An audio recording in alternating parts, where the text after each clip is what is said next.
Meu nome é Ana Gabriela. Eu nasci em 12 de maio de 1993, no interior do Paraná, já chegando ali no Mato Grosso do Sul. Uma região bem desmatada, né, bem assim, com muita plantação de soja, de cana-de-açúcar. E quando eu fiquei adolescente, fui para Curitiba, comecei a estudar e vim para Chapada dos Veadeiros há 11 anos atrás, que foi exatamente nessa época que eu me apaixonei pelo Cerrado. Eu cheguei aqui e eu vi uma riqueza tão grande que eu não estava acostumada, né? E tanta potência, tinha muitos raizeiros, muita gente que vive do Cerrado. E eu me encantei, eu não consegui mais voltar para o Paraná. Eu voltei só para buscar minhas coisas e voltei para cá de novo. Onde é que você fez a sua escolaridade, a sua escola? Onde é que você andou e até quando é que você estudou? Você foi à universidade, não foi? Sim, eu comecei Química Ambiental na UTFPR, em Curitiba. Só que quando eu conheci isso daqui, que são pessoas vivendo diretamente com a natureza, eu não consegui mais voltar para a universidade. Eu até tentei depois, mas eu tranquei e eu falei, não, eu quero viver igual eles vivem, diretamente, né? Usando as plantas, descobrindo, vivendo fora da universidade.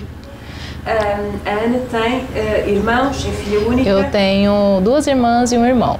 Todos são mais velhos, eu nasci bem depois dos meus irmãos, eu cresci só eu de criança em casa e eu ficava no quintal, só subindo em árvore, mexendo com as galinhas. Cresci bem no interior mesmo. E quando você veio para cá, você veio sozinha, sem os seus pais? Vim sozinha, eu fui a única que saí do estado. Minha mãe ficou louca, falou, o que você viu lá? Porque é tão longe. E eu não consigo explicar, foi uma relação assim de paixão mesmo. Eu me conectei muito com o Cerrado, eu falei, eu não consigo mais viver aqui, eu preciso morar lá. E quando você veio já para esta vila? Não, eu aproveitei antes e dei uma passada por Minas, dei uma viajada ali por Minas, que foi quando eu comecei a me aprofundar na questão das ervas, né? Eu fui na Funivale, que era a Fundação do Vale do Jequitinhonha, lá tinha um projeto que trabalhava com as plantas medicinais e atendia a comunidade.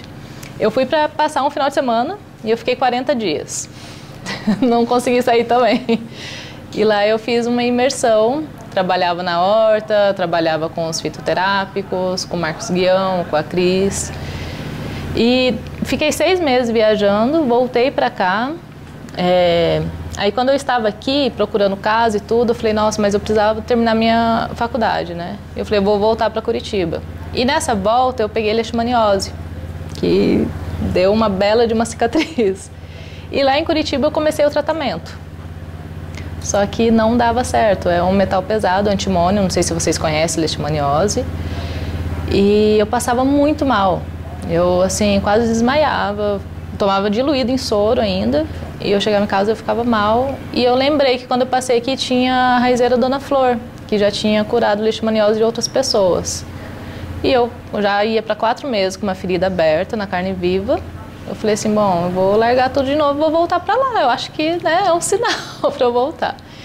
E eu voltei em 1 mês, fechou a ferida, que um remédio convencional não fechava, e uma garrafada e um sabonete de tingui fechou. Aí eu falei, não, é isso, eu vou ficar aqui.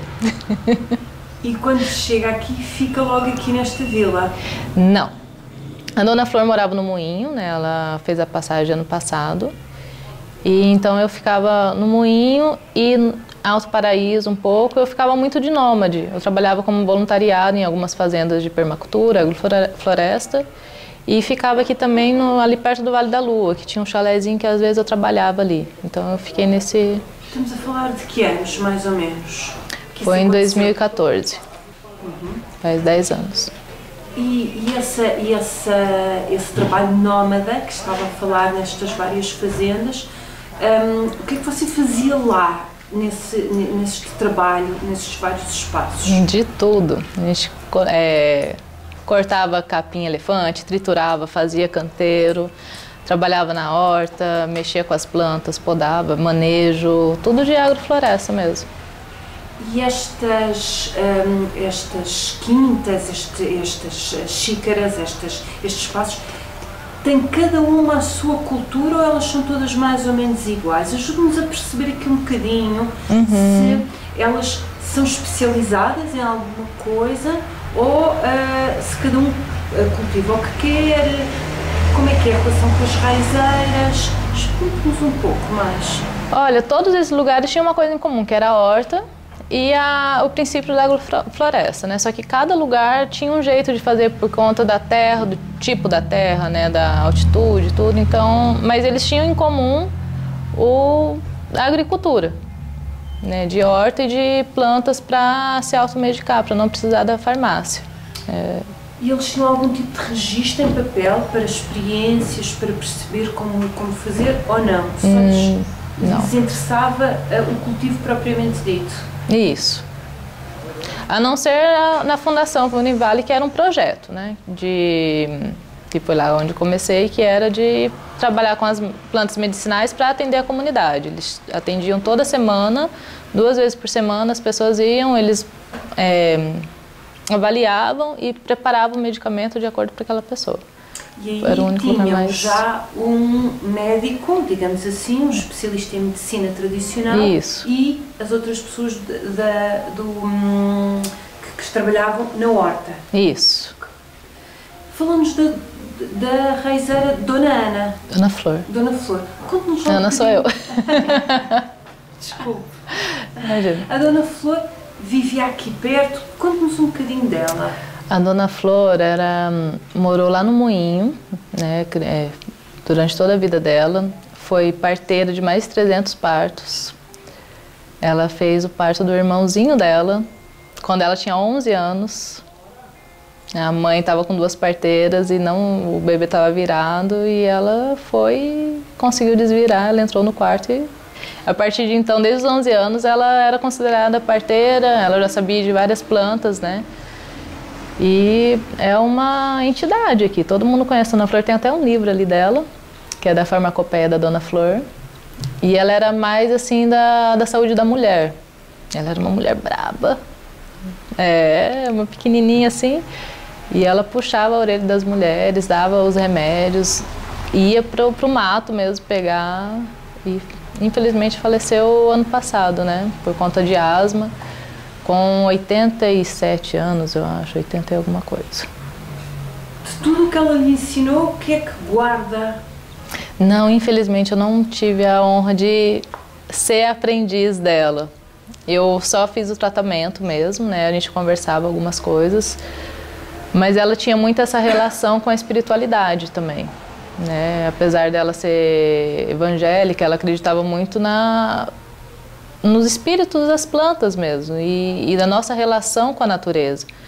Então isso eu lembro perfeitamente, que ela sempre me falava coisas profundas, não só de medicinais. Por exemplo? Por exemplo, o amor é a única coisa que cura. Se você não coletar uma planta com amor, ela não vai fazer efeito. Então é essa relação, não é coletar por conta da medicina. É claro que a fitoquímica da planta, ela importa, né? Mas ela falava que não ia adiantar nada se você fosse com raiva, ou então pensando no dinheiro, ou pensando em qualquer outra coisa. Era para você coletar pensando no amor ao próximo, a cura que você ia levar para o próximo, né? Então isso, assim, nunca saiu da minha cabeça. Bom, você chega doente aqui, vai falar com ela, cura-se, no espaço de um mês fica, então em seguir, o que é que acontece? O que acontece? Eu conheci o pai dos meus filhos, casei e fui para perto de Goiânia. E a gente lá morava num sítio e tentava reflorestar uma parte que estava bem degradada. Lá eu fiquei 7 anos e eu cultivava, né? Além de coletar as plantas no cerrado, eu cultivava muitas ervas medicinais, porque como eu aprendi a utilizar elas como medicamento, e lá era um sítio, não tinha farmácia, e com 2 crianças, eu falei, bom, né, eu vou ter que fazer meus remédios aqui. Então eu comecei a cultivar e começou a crescer, porque eu gostava muito de plantar. Aí eu falei assim, bom, agora eu vou precisar beneficiar essas plantas para não perder. E eu comecei a formular os cosméticos que hoje eu vendo. Aí eu fazia as feiras devagarzinho, às vezes. Aí quando eu me separei e vim morar aqui, eu vim com as 2 crianças, eu fazia feirinha aqui na praça. Eu ia expor ali meus produtos e o pessoal começou a gostar. Aí desde então eu peguei uma lojinha, depois agora peguei essa e continuo trabalhando. Ana, estes cosméticos, fala-nos um bocadinho deles. Ou seja, você começou pelo quê? O que é que correu bem, o que é que não correu bem? Muitas coisas não deram muito certo, né? Porque ali no teste eu percebia algumas coisas que não, vamos mudar. Mas eu comecei pela pomada cicatrizante. Você quer mostrar? Claro. Essa daqui, ó. A pomada cicatrizante, ela é uma pomada multifuncional, que é para picada de inseto, corte, machucado, tatuagem.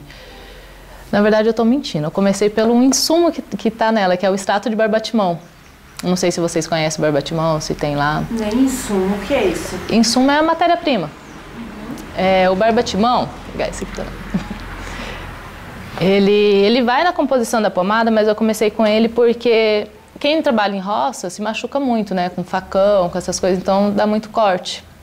E o barbatimão, ele é bem vermelhinho, é uma entrecasca de uma árvore.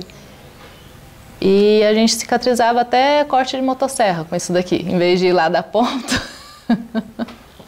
A gente cortava, colocava tipo um esparadrapo e pingava ele por cima e não precisava de dar ponto, ele cicatrizava. Só que para crianças é muito forte, então eu formulei a pomada, que ela é um pouco mais suave, e tem outras matérias-primas também, como pracaxia, melaleuca, erva baleeira, que para as crianças que se machucam toda hora é ótimo, né? Aí depois disso também veio o óleo calmante, porque aí uma mãe com 2 crianças fica um pouco nervosa, né?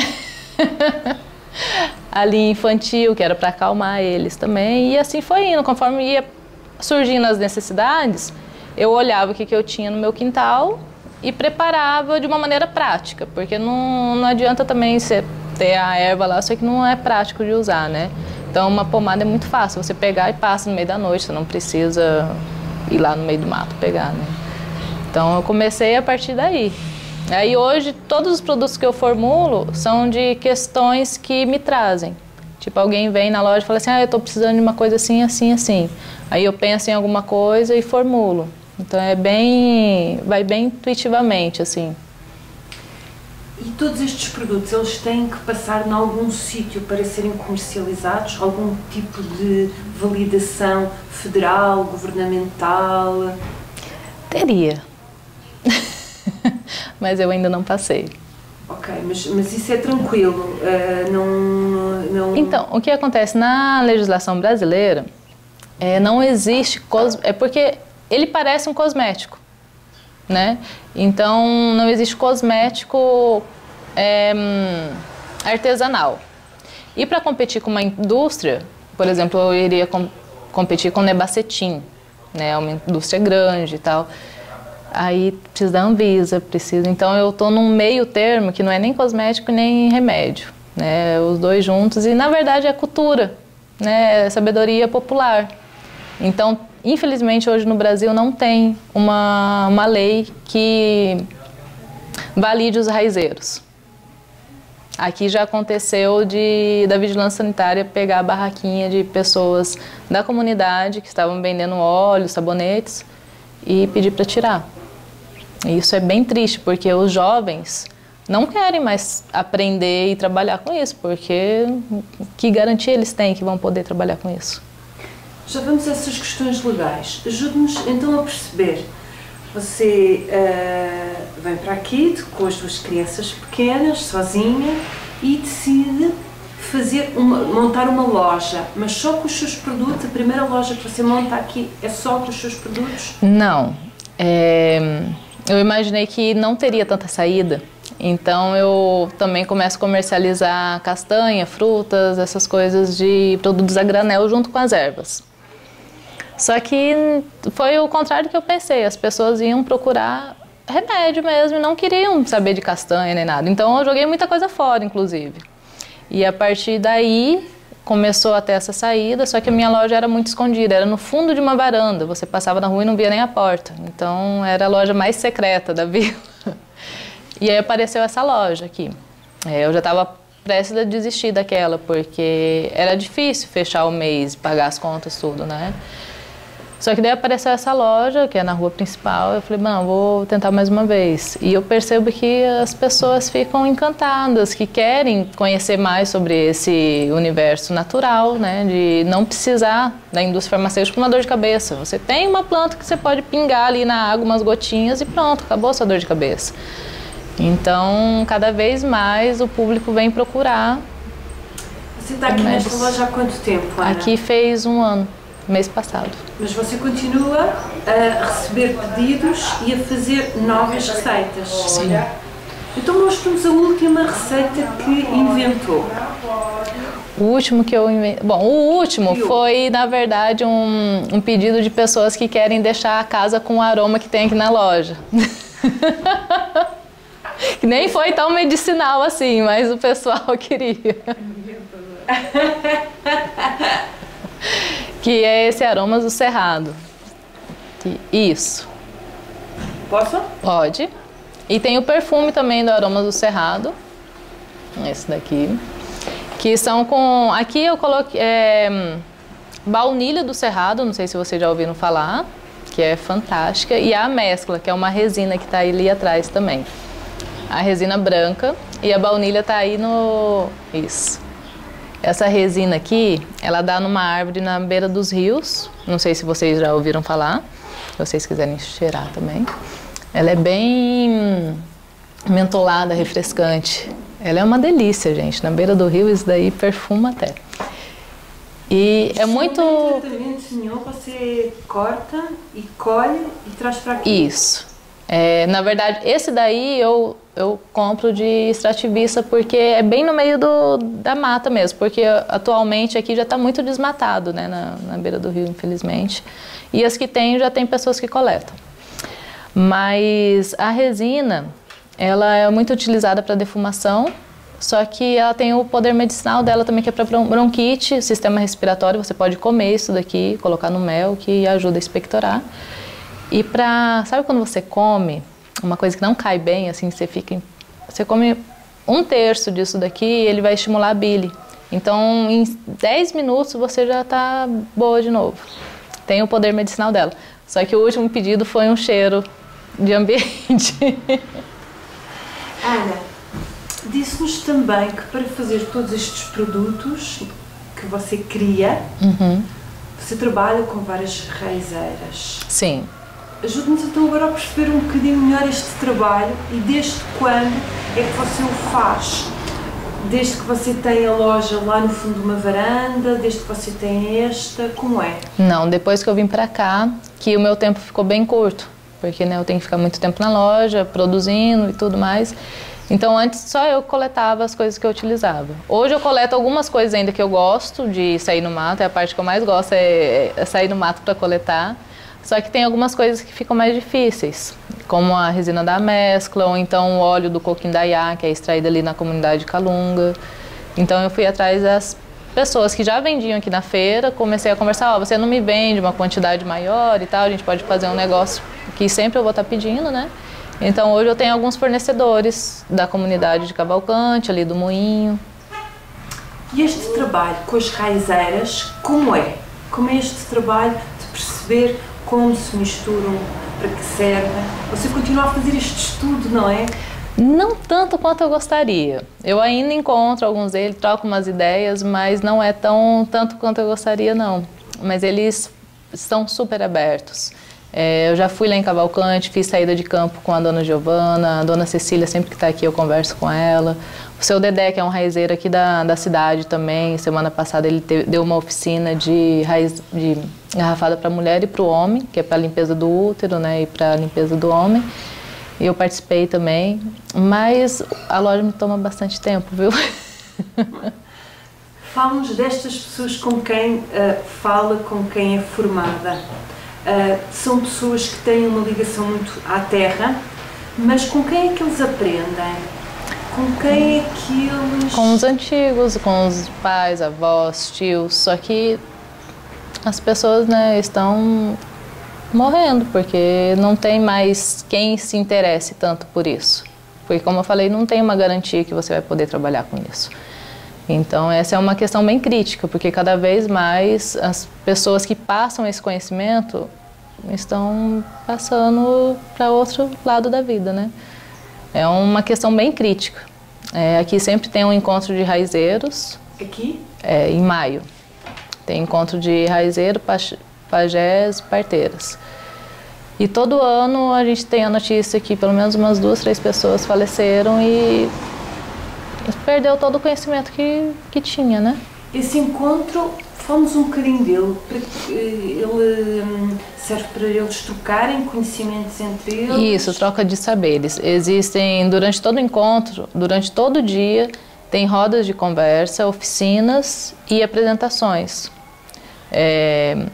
Geralmente é um de cada, né? Tem um pajé que vai falar sobre a cultura dele, as plantas que ele utiliza para determinado fim, ou então as parteiras vão falar sobre as dificuldades, porque hoje também, acho que agora foi reconhecido como um ofício, mas antes era proibido, né? E as raizeiras também têm a saída de campo, eles levam a galera para as trilhas, mostram as plantas, como que coleta, para que serve. É muito rico, é lindo, é maravilhoso. Em termos de questões legais, qualquer uma destas 3 profissões, raizeiros, pajés e parteiras, devem levantar muitas dificuldades, porque deve haver muita gente que vai contra eles. Como é que eles vivem este conflito entre aquilo que é um sistema legal, de grandes empresas, e este conhecimento, esta sabedoria popular? Como é que É resistência, né? Sempre que a gente conversa com as pessoas que trabalham com isso e enfrentaram problemas, é muito choro, muita luta, mas ninguém desiste. Tipo eu aqui, eu não poderia estar vendendo isso, mas eu vou continuar vendendo. Porque é o que eu acredito, eu sei que eu não estou fazendo mal para ninguém. E eu vejo que eles também acreditam nisso. Não tem como você proibir uma parteira de fazer o parto de uma vizinha que está ali parindo. Como que você vai proibir isso? É um conhecimento tradicional, é um conhecimento que a avó dela passou, que a mãe dela passou. Então é bem difícil, é resistência mesmo, é luta, falar sobre isso, porque poucas pessoas falam com medo. Eu mesmo não poderia estar falando se eu pensasse, né, no risco que eu corro. Mas eu quero levantar essa bandeira, eu quero falar para as pessoas que isso não é muito melhor do que um remédio de farmácia que tem 1000 efeitos colaterais. E isso não vai fazer mal para você, a não ser que você tenha uma alergia, mas... Não há uma associação, nem nunca houve uma tentativa de se organizar para fazer face a estes problemas, a esta pressão por parte do... As pessoas têm medo. As pessoas têm medo de colocar a cara e falar, eu faço isso e eu quero continuar fazendo. É uma coisa meio escondida. Bem escondida, na verdade. Aqui a vigilância sempre passa, eu tive sorte até hoje, na verdade, mas as parteiras eu sei que elas conseguiram esse ofício agora porque elas se juntaram num desses encontros e levaram lá em Brasília e falaram assim, olha, não tem condições, a gente vai entrar no hospital com a mulher que está parindo, porque ela quer que a gente acompanhe, e eles proíbem. Então eles foram e conseguiram agora a liberação como ofício, mas não como... Não é totalmente legal. Eles encontraram uma brecha para poderem subsistir nesse meio, né? Ana, você é mulher, não é? Como é que é uma mulher no mundo de negócios? Ainda por cima num negócio, como está a dizer, que faz afronta ao mundo farmacêutico, ao mundo medicinal, um mundo muito poderoso economicamente e não só. Como é que foi isto, não é? Como é que é viver assim, sempre com o corpo às balas? Você sente uma pressão crescida de, por exemplo, se um homem tivesse a mesma loja que você? Olha, eu deveria sentir assim, mas eu não me sinto. Porque eu sei com que eu trabalho. Eu sei a importância do que eu trabalho, então não me intimida. Nem um pouco. Mas eu sei que existem as dificuldades. E existem muitas pessoas que entram na loja, homens formados, farmacêuticos e tudo, que tentam me intimidar, mas eu não me intimido. Há alguma coisa de místico nessa sua segurança? Ou seja, você sente-se protegida? Sim, totalmente. Fala-nos um bocadinho disso. Você é uma pessoa religiosa? Eu não sigo nenhuma religião, mas eu sinto como se fosse uma missão. Missão se torna uma palavra muito batida, mas eu sinto realmente que é uma coisa que é o meu destino. Eu não me vejo fazendo outra coisa. Eu me sinto viva quando eu vou no mato coletar. Eu sinto as plantas. É uma conexão muito forte. Eu não sei explicar. E eu vou continuar fazendo isso independente de qualquer coisa. Falando agora um bocadinho sobre as reservas da biosfera. O que é que você sente sobre este selo da Unesco? No mundo que você trabalha, você acha que as pessoas que vivem aqui à volta sentiram alguma diferença desde que veio o selo? Você sentiu alguma diferença? Olha, aqui é que eu sou um pouquinho desligada assim, do contexto. Eu fiquei sabendo da reserva da biosfera por conta do evento que teve, né? Mas as pessoas não sabem muito sobre. Falta divulgação. Isso eu sinto bastante. Eu acho que é de extrema importância as reservas, só que principalmente a divulgação sobre a importância das plantas, das nascentes, de tudo, que as pessoas entendem, mas não entendem direito. A reserva é o Parque Nacional, mas não sabe que a reserva é muito maior que isso, né? E que existem várias. Então, as pessoas não estão sabendo sobre. Está bem pequena a divulgação. Você vive aqui, nesta vila? Isso, aqui, exatamente. Aqui é a minha sala. Com os seus filhos. Como é viver perto de um sítio que é procurado por muita gente, por muito tipo de gente, não é? Gente que procura turismo, mas ao mesmo tempo gente que procura cura, como acabou de dizer, com duas crianças pequenas, não é? Eu não sei se são meninos ou meninas. Fala-nos aqui um bocadinho do seu papel de empresária e mãe. É uma loucura. Mas eu me sinto muito privilegiada por estar aqui, porque o Parque Nacional é o meu quintal, né? As crianças brincam aí na rua, conhecem todo mundo, é uma vila pequena. Mas é um desafio ao mesmo tempo, porque vem muita gente de fora, são culturas muito diferentes. O crescimento aqui na região está muito desordenado, então vem pessoas com outras culturas que querem implantar na cultura que já existe aqui. Então eu vejo essa briga escondida, sabe? O pessoal daqui é muito resistente, né? É uma vila de ex-garimpeiros que fundaram aqui. Então eu acho que a cultura vai prevalecer sempre e cada vez mais as pessoas vão se atentando ao bioma cerrado, porque ele não é tão falado igual a Amazônia, por exemplo, né? As pessoas estão começando a conhecer o cerrado agora. Então, por isso que é tão importante vídeos igual esse para mostrar que não é só cachoeira, né? Tem muito mais do que cachoeira. Tem animais, tem plantas, tem pessoas, né? Tem todo um contexto que envolve a reserva da biosfera do Cerrado. E você ensina alguma destas coisas para os seus filhos? Você... Sim. Conta um bocadinho dessa parte, não é? Porque há aqui uma Ana que é mãe, que é empresária, mas não são papéis estanques, não é? Você tem essa preocupação de ensinar uma missão de vida, não é? Eu tento não deixar muito claro isso, mas eu coloco isso no dia a dia deles. Por exemplo, eu vou sair para coletar alguma coisa, algum deles vai comigo, porque eles estudam em horários diferentes. Aí, conforme a gente está no mato, eu falo de algumas plantas para eles, explico como que tem que coletar para não estragar a planta, o porquê disso. O meu filho, quando ele está com dor de estômago, ele já vai ali no quintal, pega uma plantinha que ele sabe que é bom, já come. Ou então pega um negocinho e passa no machucado dele. A última vez que eu fui na cachoeira, minha filha vê sempre eu pegando planta e cheirando. Aí ela foi descobrir uma planta que nem eu conhecia e ela veio toda feliz e fala: mãe, olha essa planta como ela é cheirosa. E ela tem 7 anos, então, tipo, eu vejo que isso impacta diretamente na vida deles. E eles estão tendo uma relação bem diferente com as plantas do que outras crianças da mesma idade, né? Eles sabem que a planta cura, eles não precisam de outra coisa. Se eles estão mal, eles falam: mãe, o que é bom para isso? Eu vou lá e falo: ah, isso aqui é bom, você vai fazer assim, assim, assim. E eles aprendem, é bem no nosso dia a dia mesmo, não é uma coisa muito escancarada, mas é infiltrada.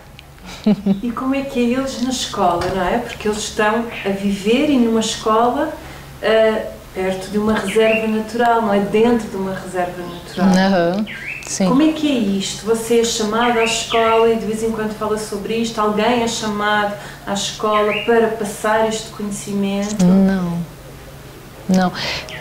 Não na escola deles. Na escola que é de adolescentes, já teve essa conversa com o diretor. Ele queria que eu fosse ensinar, só que ele depende de projeto aprovado pela prefeitura e até hoje não saiu nenhum, né, para fazer a oficina e ensinar. Então, por enquanto, não teve essa troca. Ana, e aqui, em termos de tradições e em termos de festas, há alguma coisa, fora esta festa em maio, dos raizeiros, fora este encontro da Unesco, alguma coisa que você destaque aqui no Cerrado que seja diferente de todos os outros sítios que você conheça? Um encontro de culturas tradicionais que está acontecendo agora, que foi quando eu conheci, porque ele traz culturas do Brasil inteiro, né? Tanto religioso quanto de relação com a natureza. Então sempre tem oficinas, tem as festas tradicionais de vários cantos do mundo que eles apresentam aqui. Então é uma época do ano em que você consegue ver o Brasil numa amostra pequena no Cerrado. E sempre tem também a saída de campo, as apresentações, igual eu falei, né? Tem a vivência na aldeia, que é no meio do Cerrado, é um lugar fantástico, então traz esse... O que é uma vivência no meio da aldeia? Nós não sabemos.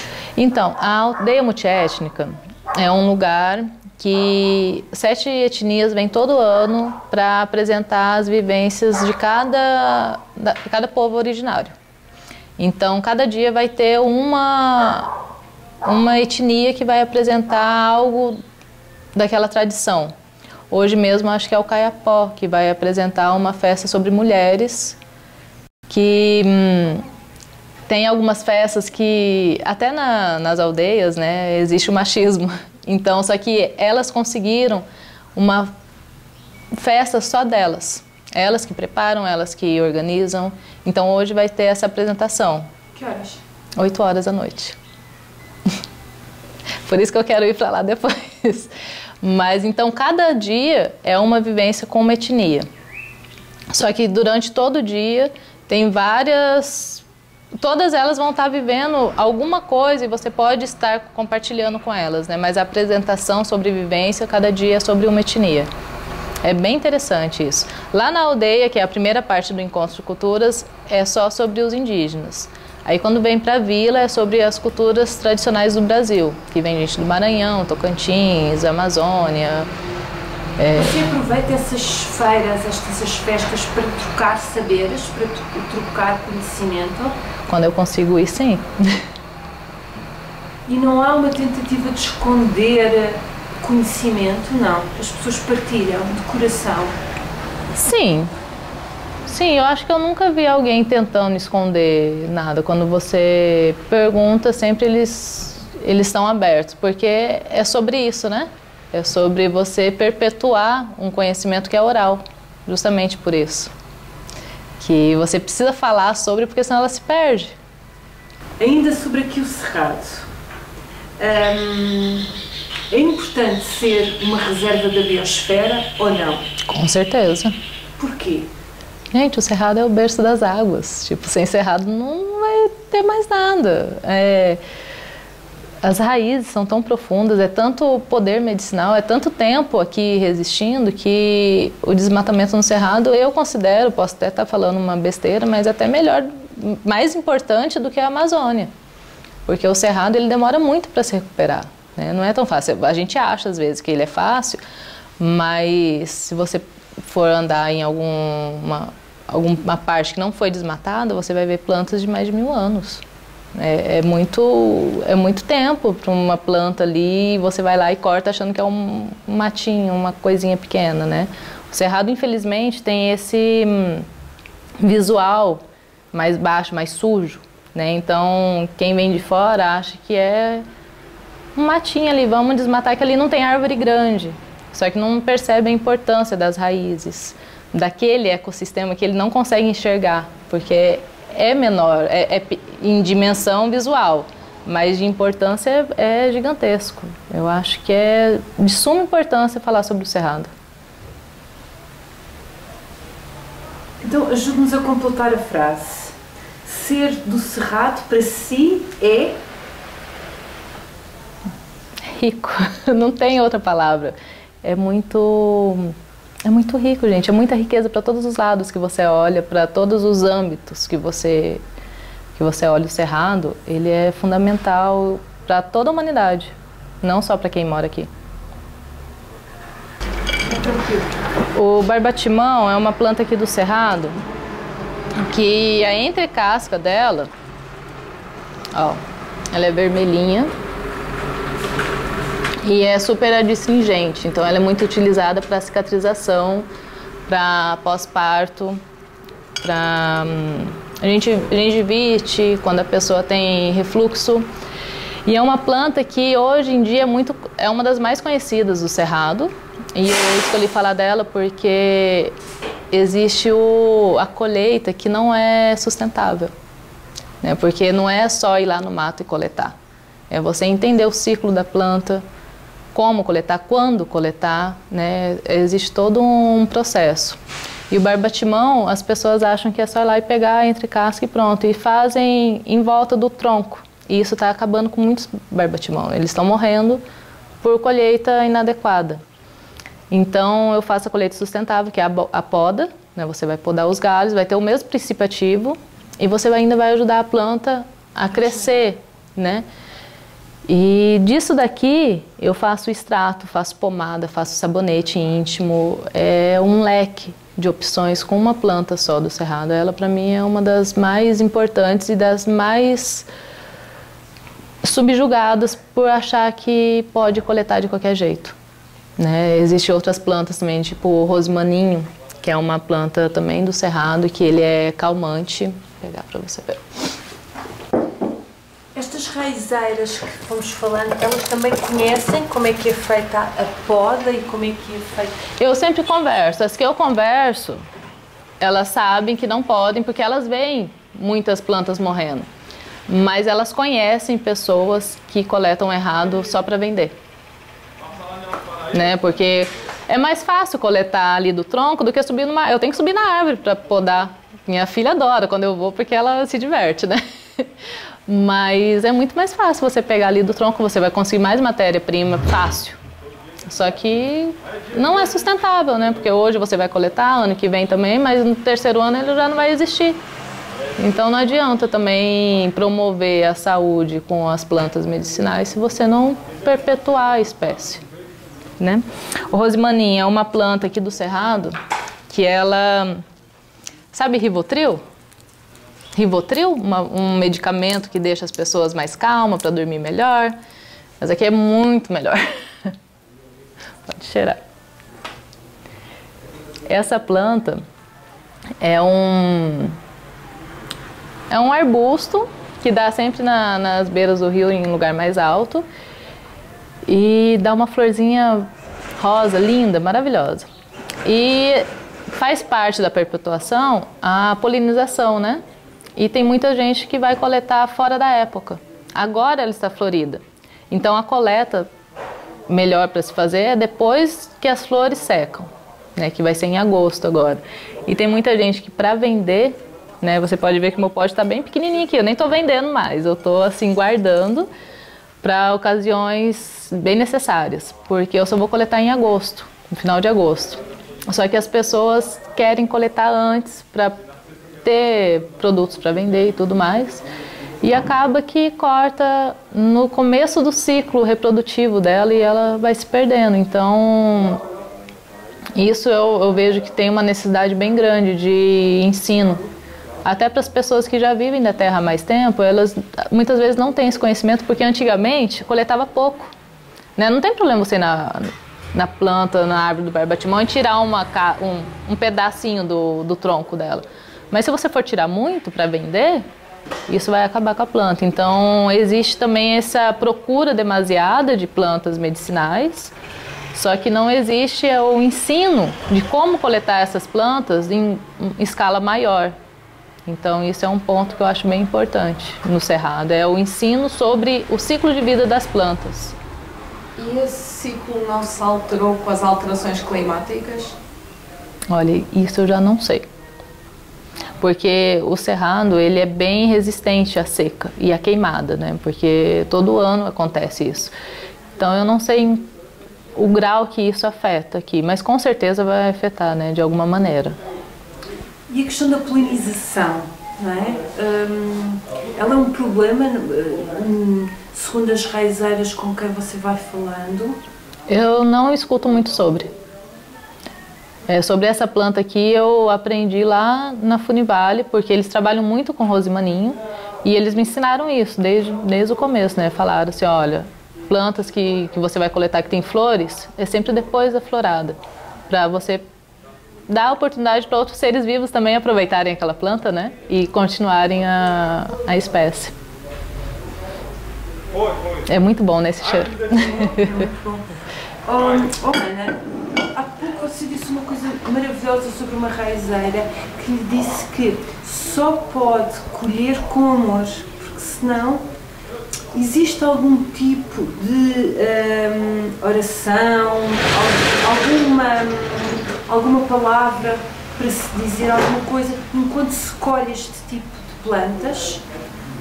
Olha, eu posso falar por mim, eu sei que tem muitas pessoas que têm as rezas e tudo, mas eu tento me conectar com a planta e pedir permissão para que ela possa doar a parte dela para ajudar as pessoas, né? E em troca eu respeito a natureza e vou perpetuar aquele conhecimento. Mas é uma coisa bem intuitiva, eu não tenho uma oração assim nem nada, é bem específica de cada momento e lugar.